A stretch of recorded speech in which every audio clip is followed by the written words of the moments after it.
Welcome back. So as I mentioned in the last video of this kind of series, the next video I'll be doing would be on handlings or even metas in a whole. Now, based on the fact that the handling meta has so much information to go over, I'm going to do that as its own separate video, which is this one. And then for the next videos, I'll most likely bunch them all together in one. Now, jumping straight into it, what you want to do in order to actually find your handling.meta. Like in the last video, I basically showed you how to get it. So in this video, I'll be using a 2016 Camaro SS. This is how it looks. There you go. Pretty straightforward. It's a 2016 Camaro. Now, opening up the actual handling.meta, this is where stuff gets kind of finicky. So, starting from the top, the first 5 lines here we don't really need to think about. Handling name, this kind of ties to the vehicles.meta as well. Handling ID here is SS16, handling name is SS16. So let's say this only had one S, the vehicle would then not be using this handling line, because the handling ID is SS16. So, starting with the list here. F mass is essentially the weight of the vehicle. These units are in kilograms. So instead of putting 3,000 pounds for a vehicle, you're actually putting 3,000 kilograms. F initial drag coef or initial drag coefficient is basically how much drag the vehicle actually has. The way you'll most likely notice this is if you let off the gas on the vehicle. The greater the value is, the faster it's going to slow down. And that's also, the lower it is, the more the vehicle section is going to roll on its own. F% submerged.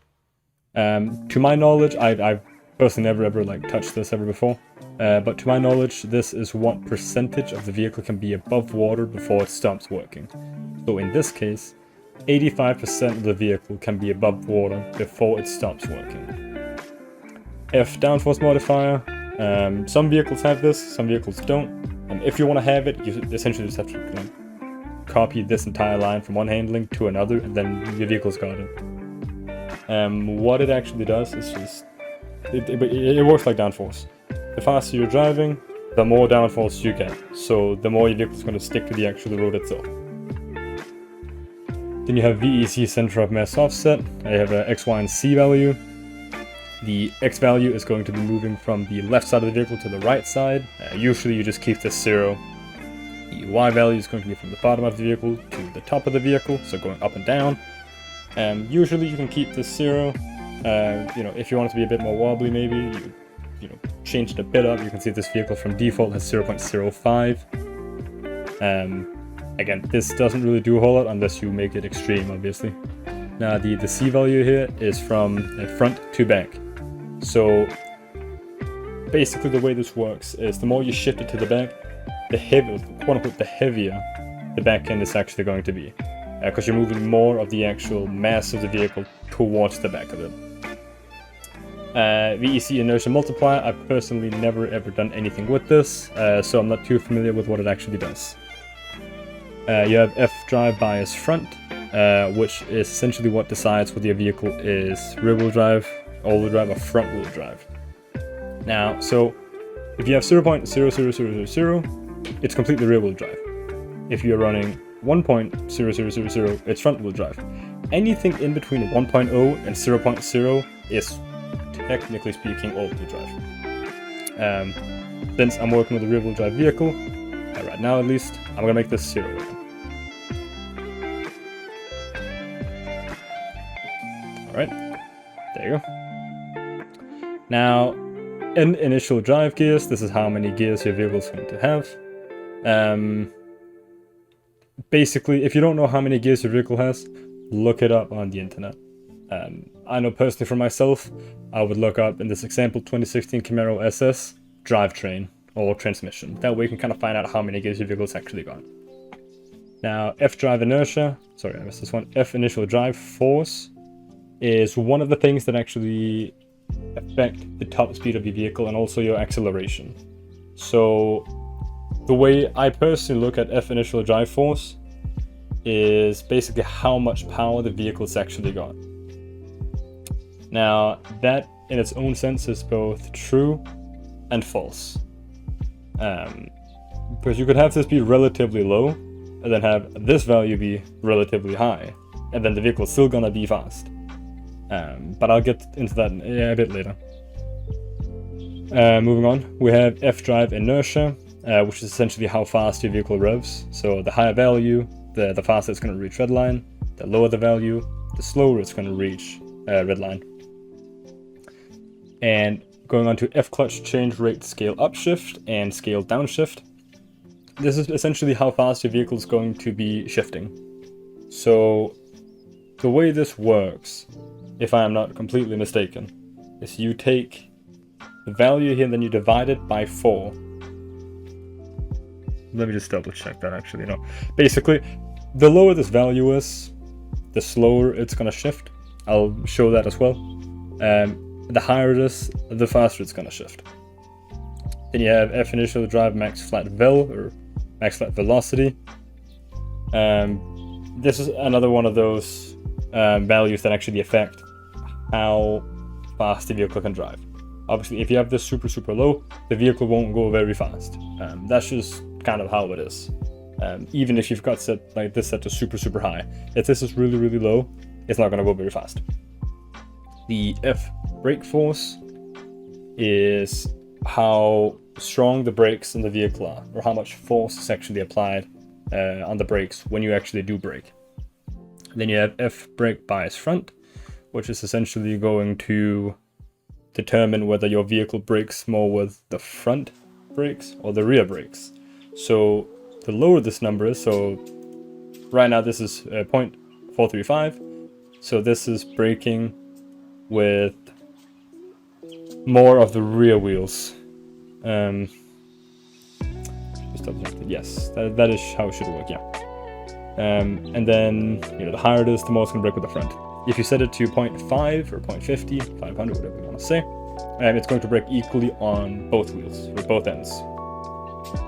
Then you have F handbrake force, much like F brake force. It's basically just how strong your handbrake is. F steering lock is going to determine how much your wheels can actually turn. So right now they can turn 40.5 degrees. For something like drift cars, you would want to set it like 70, 75 in my personal experience. Something like trucks, you might want to go down 25, 30-ish. It's all kind of like trial and error. And then we have F traction curve max. Curve max is essentially how much traction your vehicle's got while you're actively on the accelerator. That's the simple way of looking at it. Then you have F traction curve min, which is how much traction your vehicle's got when you're off the brakes. Then you have F traction curve lateral, which is basically determining what angle your vehicle can get out to before you completely lose traction. Then you have F traction spring delta max. Personally, I've never ever touched this. However, I do believe it's got something to do with when you, let's say you slam on the handbrake. When you come to a complete halt, your vehicle is going to move a bit. The higher this value is, the more you're going to move. That's how I understand it, at least. Then you have F low speed traction loss molt, which is basically just how much traction you're losing at lower speeds. The lower the value is, the less traction you're going to lose. The higher it is, the more traction you're going to lose. F camber stiffness, never touched this, I'm not entirely sure what it does. I've always just had it at 0.0000. F traction bias front is basically going to determine where most of your traction of the vehicle is at.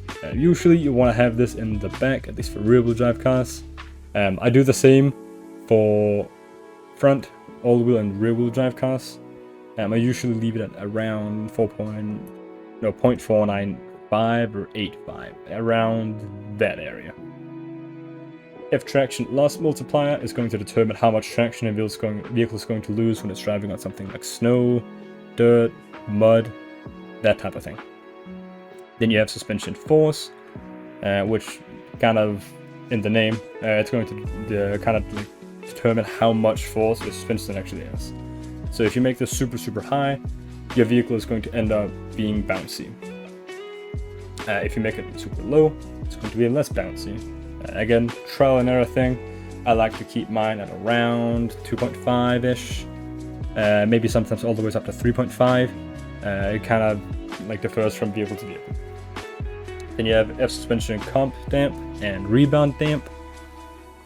So the F suspension comp damp is going to determine how much dampening is actually happening while the suspension compresses, so while it's being pushed together. And the rebound dampening, or rebound damp, is the other way around. Now, F suspension upper and lower limit is basically going to define how much the suspension can move up and how much it can move down. Usually for a smoother ride, you want the suspension to be able to travel up more than it can down. That being said, these values shouldn't be changed, so it's 0.10 and negative 0.5. Again, it's kind of trial and error. F suspension raise, it's again kind of in the name. This is how much the suspension is actually raised from the default. So right now, it's not raised at all. Then you have the F suspension bias front, which is essentially like if you've got an uneven vehicle, you can then change this value to make it kind of even again. I'll show this all after I'm done with this document. Then you have F anti-roll bar force, which is how much the vehicle is going to be able to tip from side to side. F anti-roll bar bias front. Personally, I've never ever really touched this. However, based on the name, I could very easily come to the conclusion that it kind of defines what part of the vehicle has the most, like takes care of the most of the roll bar thing, like with the anti-roll bar force. So if you've got it set to the back, more of the actual rolling is going to be happening in the back, contrary to the front. Then you have F roll center height front and rear. This is basically what's going to help you make sure that your vehicle is actually like going up and down in the front and the back. So when you accelerate, the back's going to go down, the front's going to go up, and vice versa. So when you reverse, the front's going to go down, the back's going to go up. On some vehicles, you might have already actually experienced this. When you accelerate, the front goes down and the back goes up. So it kind of handles like a boat. This is where you can change all of that. Now, the rest of the things here, so F collision damage mode, weapon damage mode, don't even bother touching them. In my years of doing handlings now, I've never even touched them once. I've tried to, but I haven't really ever seen any useful results coming out of it. However, you do need them in here, so you can't just delete them. Okay, so you might have just noticed that the numbers changed a bit. I had a bit of technical difficulties with it, so I had to use a different handling line. However, it's still going to work the exact same way. So, I'm going to show off exactly what it does, like changing these numbers one by one until we get to this point. So, all of these values, except for a few. The ones I basically don't ever change myself because they're not really that important. So, starting off, F mass, just to kind of get an idea of how it feels right now. It's set at 1750, so that's how it looks like hitting a car at 1750. I go in here, I make it 17,500. I then spawn a different car. I restart the actual car itself. So now it's 10 times heavier. And I just have a bit more hitting force. Usually, what I do to get this to be realistic is, let's say, for something like this car, I would personally go to 2016 Camaro SS 0 to 60. And you need to find a website called Fastest Laps. That is what I like using, or automobile catalog. This is also very good. In here, you will find everything you need. You've even got the top speed, the 0 to 60s, if you want to do all that. Basically, if you scroll a bit down, we should be able to find the actual weight. Oh, we do this. In here, we should be able to see it then. You've also got the traction, so you can see that it's a rear-wheel drive car. Let's see, you've got length, width, height. Where is it at exactly? There you go, weights. Curb weight without a driver. So 1697, That's the actual weight of this car. So I'll just make this 1697. There you go. Alright. F initial drag coefficient. Again, this is kind of the thing that's going to determine how much drag your vehicle actually has. Obviously, as I said, the lower it is, the less drag, so the more your vehicle's going to actually roll on itself. The more it has, the less it's going to roll on itself, or on its own. So, right now it's at 1.25. Let's say I make this, usually you'll find these be between the ranges of like 5 to 20. Usually I like making mine pretty low, just because I like having vehicles actually roll a lot. Now, it should also be said, this is also going to affect the top speed of the vehicle. Obviously, the less drag you've got, the faster you can actually go. So right now, you can see how much the speed is decreasing bottom right. And I went up to 60 miles an hour. So if I just try and make this 1.25 again, find a different car, I restart it, and then get back in this one. I get up to 60. The difference isn't huge, but usually when you work on vehicles that start with a very, very high drag coefficient, you'll notice it pretty easily whenever you decrease it. So, then we've got the center of mass. This works way, way, way better when you've got a completely rear-wheel drive car, which actually means I'll just quickly make this rear-wheel drive. So as I said, if this is just 0.000, it is then rear-wheel drive. So before it was all-wheel drive. Where you can check this also is if you hold space on your keyboard, hold W, and then if you notice the front wheels actually like spinning on their own, or kind of if they have any smoke coming out of them, that means it's all-wheel drive. Now right now the vehicle also flips, but we're going to be fixing that later down the line. And just to show off the front wheel drive too. We're going to change the 0 to a 1. I restart it, and then I hold W and S, and now it's front wheel drive. So yeah, that's basically how you change that. Now, coming back to this, so I'll just quickly spawn a different vehicle so I can refresh the handling on it. I try to do this turn, does it pretty fine, despite it almost flipping, but you know, that's beside the point. It's not what I'm trying to show off here. So, it can do it pretty fine.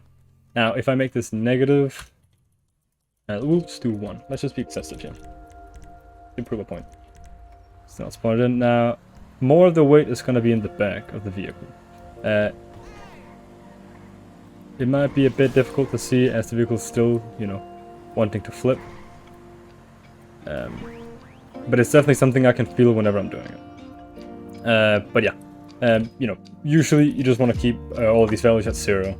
And if you want to make it a bit more heavy in the back, make this negative, and then I suggest moving in increments of 0.05. So you start off with something like this.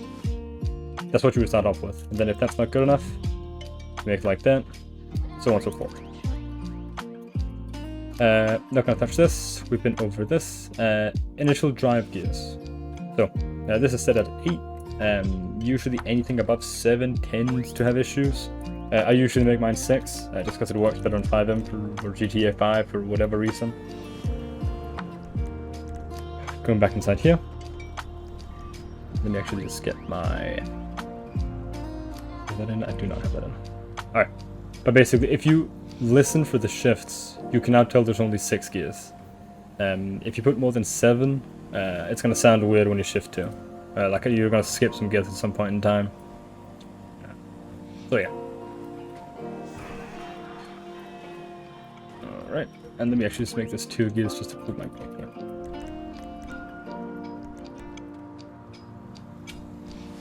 So that's 1 gear. And that's all it's got. It changed gears once, but it's only got 2 gears. It's got first and second, and then obviously reverse. So now I'm just permanently stuck in 2nd gear. And I can't go past it, based on the fact, according to the handling.meta, the vehicle's only got 2 gears, which is what, you know, the car is going to use then. So.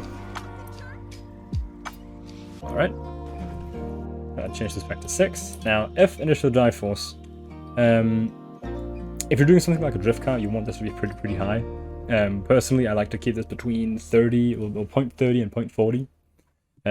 I'll just try to make it 0.40 now. So, right now, it's probably not the best example because it's only got 2 gears. So what I'll actually do real quick is I'll put this back to 0.20. Want it back in. So, notice the amount of wheel spin I'm getting. Not a whole lot. I then change this to 40 now. So it's twice as much. I restart my SS16 folder and then pay attention now. I'm getting a bit more, and it's also way quicker off the line, which is, you know, not that difficult to tell. So, and as I also kind of said when I explained what everything did, this also does affect the top speed. However, you can't just change this value alone. What plays into the top speed is the drag coefficient, the initial drive force, and the F initial drive max flat vel. And all 3 of those play into the actual top speed. Now, what plays into the acceleration of the vehicle is F initial drive force, drive inertia, initial drive max flat vel, as well as the, where was it at? Low speed traction loss molt. All 4 of those values play into acceleration in kind of their own separate ways. So, I'll make this 0.3 for now. Drive inertia. So, as I said, this kind of determines how fast the vehicle redlines. So, let me try and spawn the vehicle real quick. So, redlining. Redlining. Alright. So, if I then change it to, let's just do 0.01 or 0.1. Now reset the vehicle here.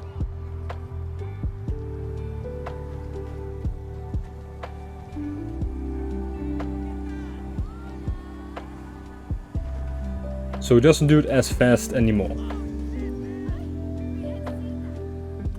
You can also hear that it takes way longer for like the needle in the car to actually go down. You can also just sometimes you can kind of physically see it inside the vehicle itself. Then if I make this just 2, there they go. If I just make it 2 now, so now it's twice as much compared to the start.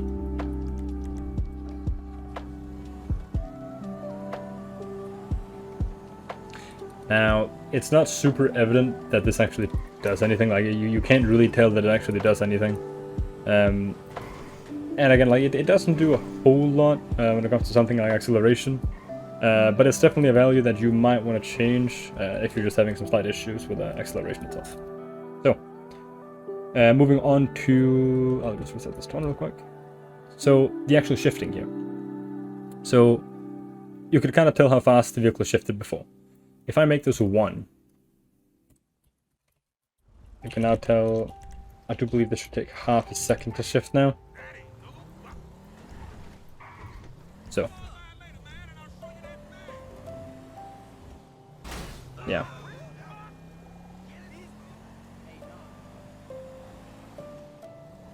You can tell it takes way longer to shift.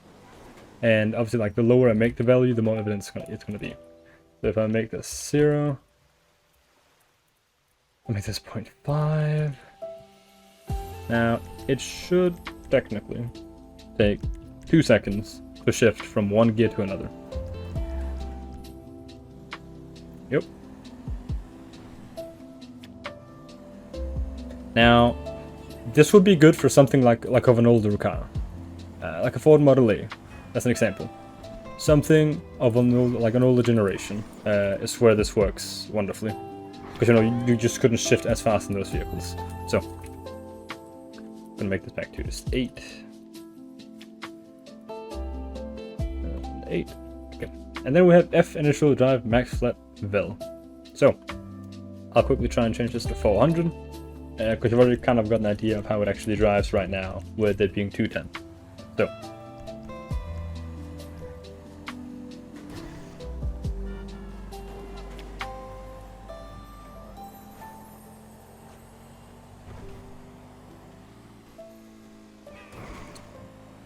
this is by far the biggest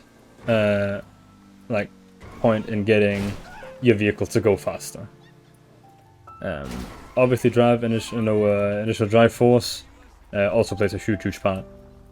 But if you're experiencing too much wheel spin, you want to make that lower and then increase this value itself. Obviously, if I make it lower, let's just say I make it 60. That's like 600. We do 60. Alright.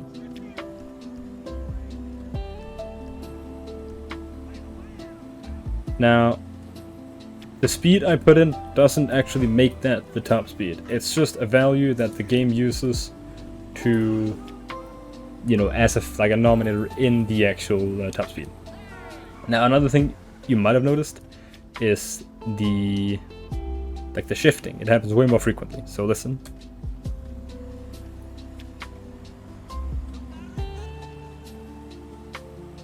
There you go. So the shifting range is basically a lot shorter. So let me just change this back to 210. Brake force.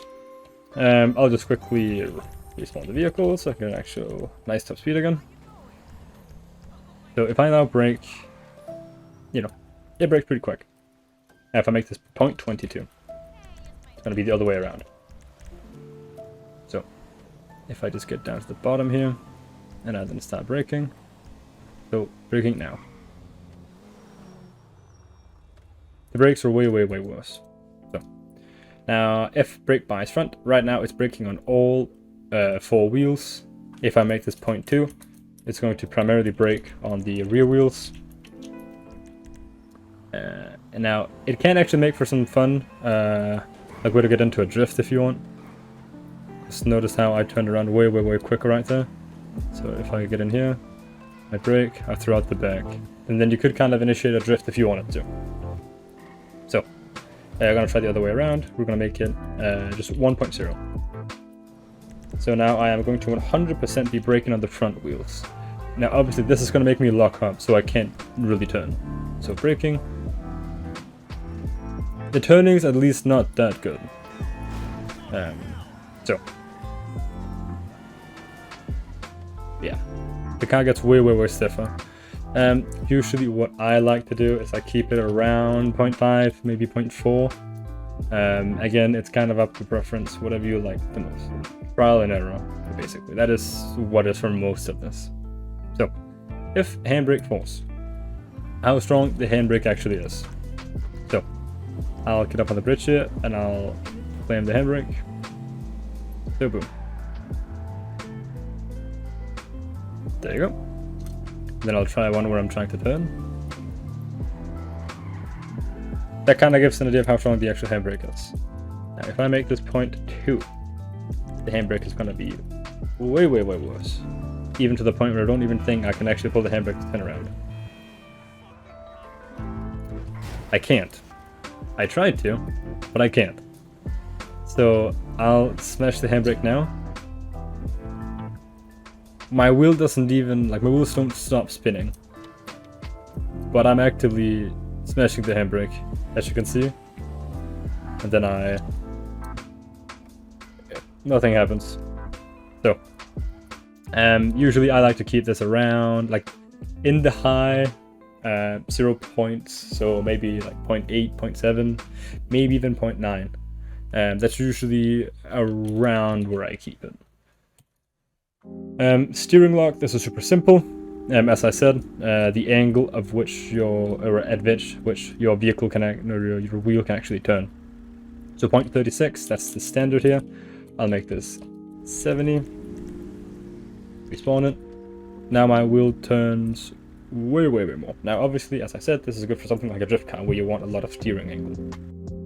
If I make this 0.20 or 20 point, it turns way less. Now this is good for something like a truck, like a 16-wheeler, an ambulance, maybe not an ambulance, but something like an engine for FD, if you're ever into doing those vehicles. So it's pretty simple. Usually I like to keep it between 35 to 42. It's around that kind of range I'm in usually. So if traction curve max, as I said, this is the traction you're going to be having while you're on the actual accelerator itself. So it was at 2.4 before, now it's at 1.4. So the easiest way to see this is if you're on a road and you try to take a turn. So if I go down here and I try to take a turn, it doesn't really turn at all. I didn't like the steering lock, it's the same as before, but the traction it's got is just way worse. So if I make it 3.6, I should now be able to take turns way better. Yeah. So the vehicle still flips, but now I'm actually able to take the turns. And because now I've got so much traction when I'm actually trying to turn, the vehicle likes to flip. So, but again, that's something we can fix down when we get to this point. If traction curve min, essentially the exact same thing. I'm not really going to go ahead and show it, but it's the exact same thing except for the fact you're not on the actual accelerator itself. Then we have curve lateral. We'll make this 18. That's usually what I see it at when it's not 22.5. So this should. So the back wheel likes to kind of throw out of the 24.5. I'll do that.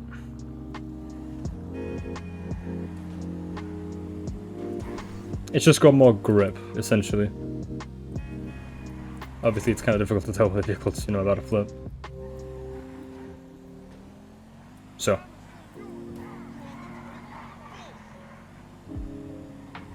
But yeah. Again, trial and error, try and see whatever works best for you. If traction spring delta max, I've never ever changed it before. I'm not really going to bother changing it here either. Now for the F low speed traction loss molt, it's at 0.6 right now. So yeah, I'll just try to show you how that actually looks. So that's how that looks. Now if I put it 2.6, I should have way less traction when I first accelerate. So there you see. It's pretty easy to tell. If you're doing something like a drag car, the best would definitely to do like a super low number, maybe like 0.2, maybe even like just nothing, like 0.000. That might even be the best thing. So yeah, let me try and go again. Basically no like traction loss at all. Make this back to 0.6. If camber stiffness, personally never ever touched it. Leave it at 0.0000. If traction bias front, this is more of like a feel thing. You can't really see it. I just suggest you put this as at 0.485 for every single vehicle you do. If traction loss molt, suggest you just put it at 1. Again, it's kind of difficult to actually tell. I do think I'm next to a construction site, so I can't actually show it. So, if I just try to make this 5, so I should have 5 times as bad traction compared to what I have on an actual street.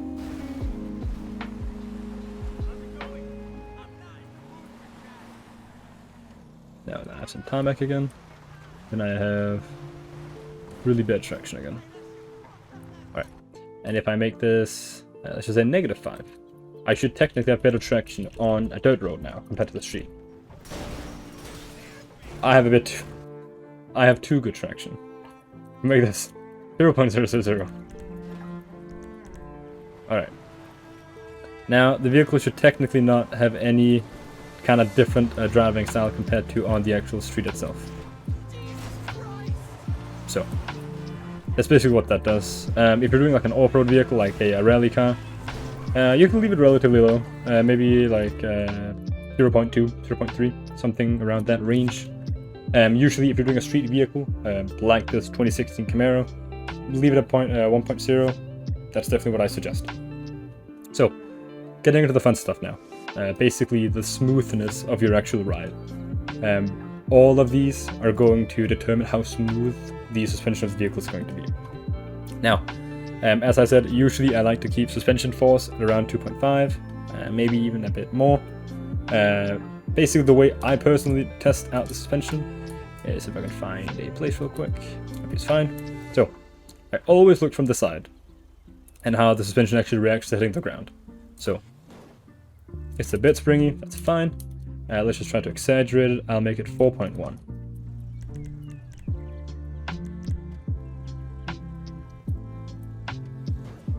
Because it's way more bouncy. I would probably just make it 0.1. Doesn't bounce at all. It doesn't even bounce back up. So, yeah, like there's like the suspension's like even static now. So leave this around this range is what I'd say. There you go. Moving it back. It's bouncy again. That's good. Comp damp. So the compression dampening. So let's just try and change this to 0.1.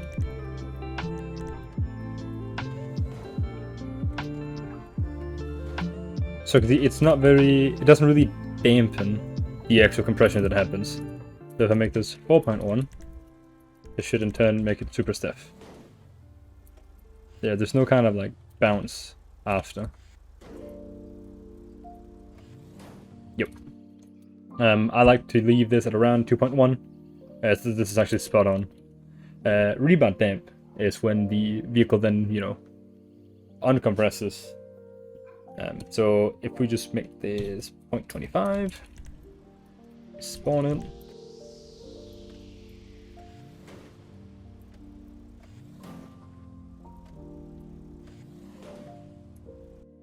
Then we try to make it 4.25.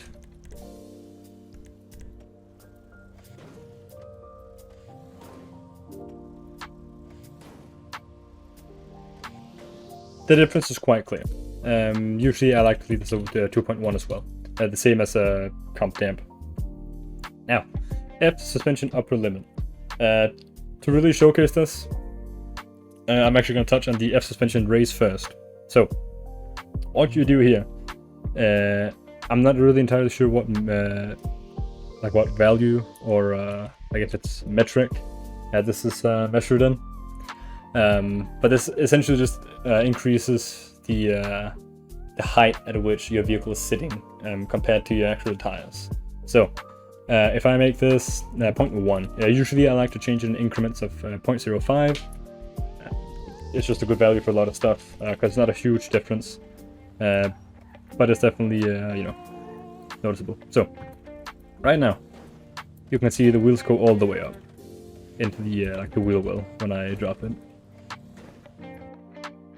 And that's at 0.06. So if I make this 0.01, go back in here. Now the wheel should go up less, which it does. It goes up way less. So if I try to make this 0.11 now, it goes up a lot more. So, and as you noticed, so you can kind of see the wheels having like hanging lower right here compared to when I'm on the ground. That's what F suspension lower limit changes. So let's just say I make this negative 0.18. You always want to make this negative as well. So if I then go, the wheels are way lower. Now, all in all, this is obviously not how you want your car to look. So I'm going to change the F suspension raise again. I'm going to make it 0.2 or 0.02. Looks pretty okay on the road. Good. Or on the roof, I should say. I'm gonna go down to the road here, and then kind of give it a test drive. So it looks smooth when you drive it. So that's basically what that changes.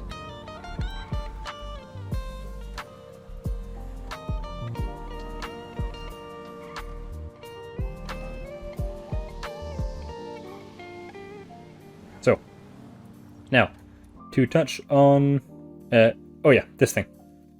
F suspension bias front. I'm gonna find a flat layer again here. Yep. So, the higher this value is, the more the suspension is going to be favored in the front. So let's say I make this 0.75. Then you can see the front end is further up than the backend. If I make it 0.25, it should be looking exactly like this, but vice versa. And there you go. Usually, you just want to leave it at 0.50, because most cars are actually like leveled from the start. However, if you're doing something like a 6x6, you do want to favor the front suspension more. Otherwise, it's going to look a bit weird. So, going on to F anti-roll bar force. This is at 0.58. Try to make this 1.000, like that. There you go. Alright, so now it should wiggle less when I do like this. This might even fix the flipping it has. Almost. And let's see.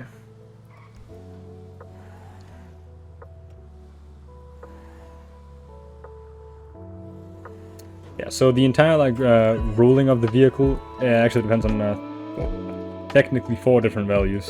This one as well. I just make this 0.5 because that's what I usually have it on. But then rolling of the vehicle depends on these 3 values. Now, definitely the best way to change all of these is changing them all at once. Usually, these I don't really ever touch. The only thing I touch in relation to the vehicle flipping is F roll center height front and height rear. I'll always leave F anti-roll bar force at 1.00 and then F anti-roll bar bias front at 0.50, unless I'm doing a 6x6 or something like that. Now, for this was actually the negatives before, but I just deleted the minus here. So right now it's flipping, which means we need a higher value. So I'm going to try and make this 0.12 and 0.12. And then kind of see what we get from that. Okay, you can also just see when I'm braking, it doesn't, the back doesn't tip up as much anymore. And that actually seemed to have fixed them.